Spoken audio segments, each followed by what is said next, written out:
नमस्कार, ये पंचनामा ही है। आज किसी कारणों से आपके समक्ष नहीं आया हूँ, लेकिन फिर भी ये संवाद जारी रहना चाहिए। पंचनामा की आज की कड़ी में आप लोगों को एक बहुत ही महत्वपूर्ण जानकारी देनी है और साथ ही साथ उस जानकारी की चीर फाड़ भी करनी है। आपको बेहतर पता होगा कि बिहार में दोनों उपचुनाव की सीटों पर जदयू ने क्लीन स्वीप कर दिया। जिस तरीके से सारी धन, ऊर्जा और ख़ास तौर पे सारा मेहनत, स्टार पावर लगा दिया गया था सारी पार्टियों के द्वारा, ये लग रहा था कि बिहार में इस बार नीतीश कुमार के लिए बड़ा चक्रव्यूह बन गया है। लेकिन जिस प्रकार से नीतीश कुमार ने इन चक्रव्यूहों को तोड़ा, कहीं ना कहीं इससे अपनी पुराने चुनाव में खोई हुई साख और तीसरे नंबर की पार्टी बनने का भी उन्होंने भ्रम तोड़ दिया। ये साबित कर दिया कि बिहार में नीतीश कुमार का सिक्का आज भी बुलंद है और आने वाले समय में लवकुश समीकरण बहुत ही मजबूत होने वाला है। खास बात यह है कि बिहार में नीतीश कुमार के 2 सीटों पर शक्ति प्रदर्शन, अपनी ही सीट बचाकर दोबारा उस सीट से अपने ही प्रत्याशी को जिताकर नीतीश कुमार ने भाजपा को भी एक कड़ी चुनौती दे दी है। भाजपा बैकफुट पर जाते हुए नीतीश कुमार को उत्तर प्रदेश में आकर उत्तर प्रदेश में गठबंधन का हिस्सा बनने का न्योता देती है। यही भाजपा कल तक आरसीपी सिंह द्वारा दिए गए प्रस्ताव को बिल्कुल ही नहीं मानती थी और आज केसी त्यागी को ये भी कह दिया कि आप उत्तर प्रदेश में आइए और वहाँ के मध्य और पूर्वी इलाके में, खास तौर पे जहाँ कुर्मी जनसंख्या ज़्यादा है, वहाँ के वोटरों को लुभाने के लिए चुनाव लड़िए और चिन्हित कीजिए कि किन सीटों पर आपको चुनाव लड़ने हैं। सीधी बात है, बिहार में नीतीश और भाजपा का रिश्ता तभी तक है जब तक कबीर का ये मुहावरा चरितार्थ है, क्षमा सोबती उस भुजंग को जिसके पास गरल हो। जिस प्रकार से नीतीश कुमार ने अपनी ताकत दिखाई है, कहीं ना कहीं भाजपा बैकफुट पर चली गई है। साथ ही साथ भाजपा का बिहार में एकला चलो की रणनीति अपनी शक्ति को बढ़ाना तथा आत्मनिर्भर होने की रणनीतियों को फिलहाल ताक पर रख देता है। ये तो भाजपा की बात हुई। अगर हम दूसरी पार्टियों की तरफ देखते हैं तो जिस प्रकार तेजस्वी यादव ने जीत का दंभ भरा था और जिस प्रकार से तेजस्वी यादव के दंभ को नीतीश कुमार ने आरंभ में ही समाप्त कर दिया, ये स्पष्ट हो जाता है कि नीतीश कुमार आज भी तेजस्वी यादव से ज़्यादा बड़े वोट बैंक के मालिक हैं। हालांकि कागज़ पर तेजस्वी यादव के पास जो समीकरण है वो उन्हें बिहार की नंबर 1 पार्टी भी बनाता है और इतना मजबूत भी करता है कि नीतीश कुमार को हर अगले महीने किसी न किसी कारण से, किसी न किसी रणनीति के तहत आंख दिखा सके। लेकिन फिलहाल चुनाव हारने के बाद तेजस्वी यादव बिहार की राजनीति से काफ़ी दूर हो गए। दिल्ली में अपने पिता के इलाज के दौरान लगातार वो अलग अलग चीज़ों से जूझ रहे हैं, राजनीति उसमें से एक नहीं है। फिलहाल तेजस्वी यादव के नेताओं को भी बिहार में राजनीतिक गतिविधियों से दूर रखा गया है। बात स्पष्ट है, बिहार में नीतीश कुमार को चुनौती देने के लिए कोई बड़ी गोलबंदी करनी होगी। लेकिन चुनाव से पहले बहुत प्रयास करने के बावजूद तेजस्वी यादव ने कोई नया समीकरण सामने नहीं प्रस्तुत किया और ढाक के 3 पात कहीं ना कहीं फिर से वही MY समीकरण A to Z की बात करना और फिर से लालू यादव को बिहार लाकर उन्होंने कहीं ना कहीं उस खास वोट वर्ग को लुभाने की कोशिश किया। लेकिन ये सिक्का नहीं चला। कहीं ना कहीं सिक्का के नहीं चलने से लालू यादव की साख पर भी बट्टा लगता है। लेकिन नीतीश कुमार को चुनौती देने वाले केवल एक तेजस्वी यादव नहीं थे, चिराग पासवान ने भी नीतीश कुमार को हराने के लिए एड़ी चोटी का दम लगा रखा था। कांग्रेस भी मैदान में थी, लेकिन कांग्रेस का नीतीश प्रेम रह रहकर झलक जाता है। सीधी बात है, बिहार में नीतीश कुमार को चुनौती कागज पर तो केवल 2 ही लोग दे रहे हैं। अगर आप सीधी बात बताएं तो बिहार में नीतीश कुमार को कागज पर चुनौती सभी दे रहे हैं, लेकिन जिस प्रकार से पप्पू यादव, कांग्रेस और भाजपा रह रहकर नीतीश कुमार के प्रेम के कसीदे पढ़ने लगते हैं, ये स्थापित हो जाता है कि बिहार में वास्तविक तौर पर नीतीश कुमार का विरोध केवल चिराग पासवान और तेजस्वी यादव कर रहे हैं। ऐसे में तेजस्वी यादव के कई बार ये बातें भी सामने आई हैं उनकी पार्टी की तरफ से कि वो नीतीश के साथ जा सकते हैं। बात स्पष्ट है, चिराग पासवान और तेजस्वी यादव की जो अदावत है वो बहुत लंबी खिंचने वाली है। पहले भी लगातार चल रही थी। आपने देखा किस तरह से जो लोकसभा चुनाव है उसके बाद से नीतीश और चिराग की दूरियां जो है वो बढ़ती गई। रामविलास पासवान के रहने के बावजूद भी चिराग पासवान कई बार, कभी बिहार फर्स्ट, कभी बिहार के लगातार हो रहे जुर्म, कभी सड़कों में गड्ढे, कभी बिजली की व्यवस्था, कभी स्वास्थ्य, इन सब पर नीतीश कुमार को घेरते रहे, तब जब वो गठबंधन का हिस्सा थे एनडीए। इसके बावजूद नीतीश कुमार लगातार चुप रहे। नीतीश कुमार ने हमेशा शांत रहा नीतीश कुमार ने हमेशा शांत रहकर अपना वार किया और हर बार चिराग पासवान नीतीश के सामने बिल्कुल सुस्त और पस्त लगे। नीतीश कुमार को चिराग पासवान ने इस चुनाव में बड़ा झटका दिया।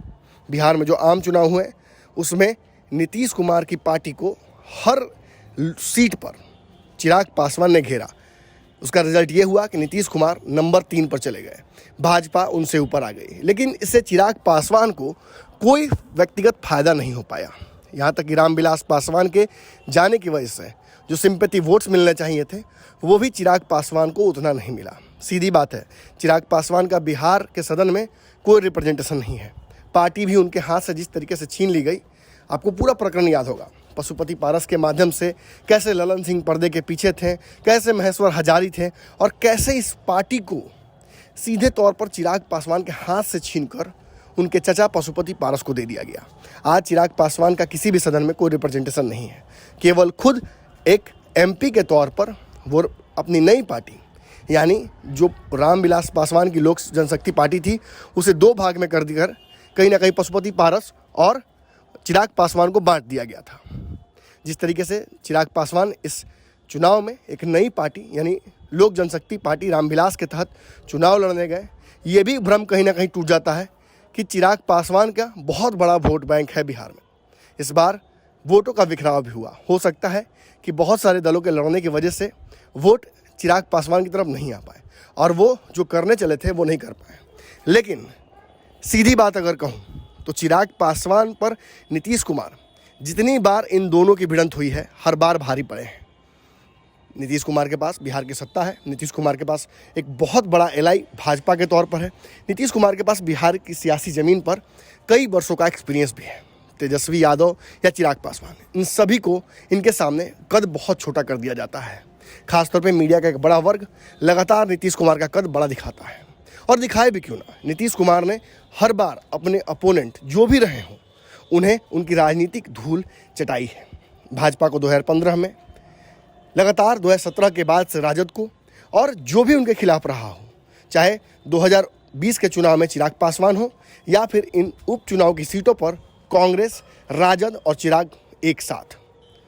नीतीश कुमार की इतनी बढ़ती ताकत, नए समीकरणों की तरफ लगातार झुकाव और भाजपा को बार बार साध लेने की ताकत उनके लिए सबसे बड़ी ताकत बनकर उभरती है और उनके अपोनेंट्स के लिए सबसे बड़ी चुनौती। अब बड़ी खबर क्या है सुन लीजिए। चिराग पासवान से नीतीश कुमार का बदला अभी पूरा नहीं हुआ है। जिस खास तौर पे तब जब चिराग पासवान बार बार नीतीश कुमार को अपना प्राइम टारगेट बताते हैं, ऐसे में नीतीश कुमार भी उन्हें हल्के में नहीं ले सकते हैं। खास तौर पे तब जब चिराग पासवान ने पिछले चुनाव में उन्हें कहीं का नहीं छोड़ा था। खुद बर्बाद होकर नीतीश कुमार को तबाह करने की जो जिद चिराग पासवान ने ठान ली है, ये नीतीश कुमार को भी डराता है। लेकिन नीतीश कुमार एक बार ही चिराग पासवान का इलाज नहीं करना चाहते। वो चाहते हैं कि रह रह कर थोड़े थोड़े किस्तों में होम्योपैथिक इलाज किया जाए, और इसकी जिम्मेवारी उन्होंने ललन सिंह को दे रखी थी। लेकिन पर्दे के पीछे कई और खेल हैं, जान लीजिए उन खेलों को। आपको पता होगा कि तारापुर जो सीट है वो जमुई लोकसभा में ही आती है। इससे पहले आपको अच्छे से पता होगा कि सुमित सिंह जो कि चकाई के विधायक हैं, उनसे किस तरीके की अदावत चलती है चिराग पासवान की। उनके पिता नरेंद्र सिंह ने भी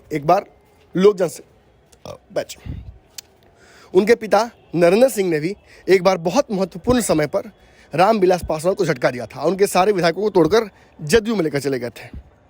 ये अदावत बहुत पुरानी है।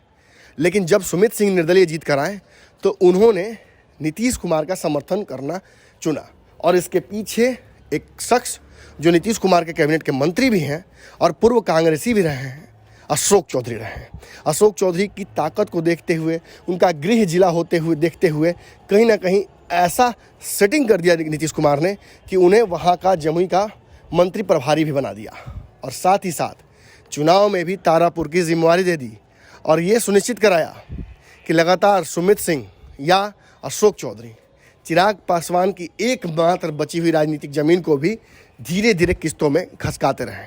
अब खबर ये है कि अशोक चौधरी लोकसभा की तैयारी कर रहे हैं और कहाँ से कर रहे हैं ये भी जान लीजिए।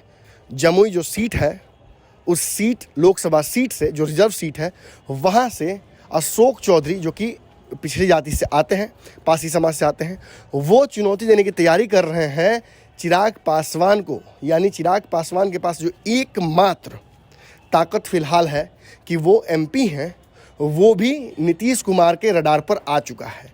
नीतीश कुमार नाम का ग्रहण धीरे धीरे चिराग पासवान की सांसदी पर बढ़ता जा रहा है और देखना ये होगा कि आखिर जिस तरीके से तैयारी शुरू कर दी है अशोक चौधरी ने, आखिर कौन सा नया खेला होता है।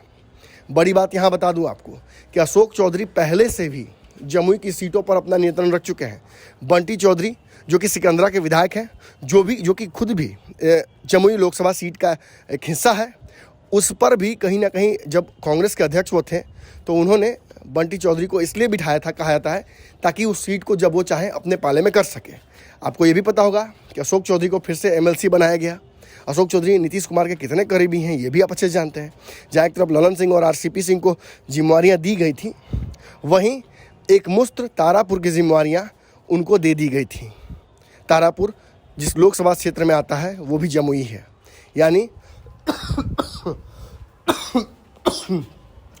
यानी आसान भाषा में अगर कहूँ तो चिराग पासवान के खिलाफ बहुत तगड़ी फील्डिंग नीतीश कुमार ने सेट कर रखी है। इस चक्रव्यूह से इस बार चिराग पासवान जो कि वर्चुअली अभिमन्यु बन गए हैं, निकल पाना उनके लिए बहुत कठिन होगा। लगातार हमारी नज़र इन सब पर बनी हुई है। आपको पता है बेहतर कि अंदर की खबरें, इस तरह का विश्लेषण कहाँ मिल सकता है। पंचनामा की आज की किस्त में इतना ही। उम्मीद करता हूँ कि आपको हमारा ये पंचनामा विश्लेषण लगातार अच्छा लग रहा है। बहुत खेद इस बात का है कि आज आपके समक्ष नहीं हूँ, लेकिन संवाद जारी रखना मेरी प्राथमिकता है। उम्मीद है आप इस वीडियो को शेयर करेंगे। धन्यवाद।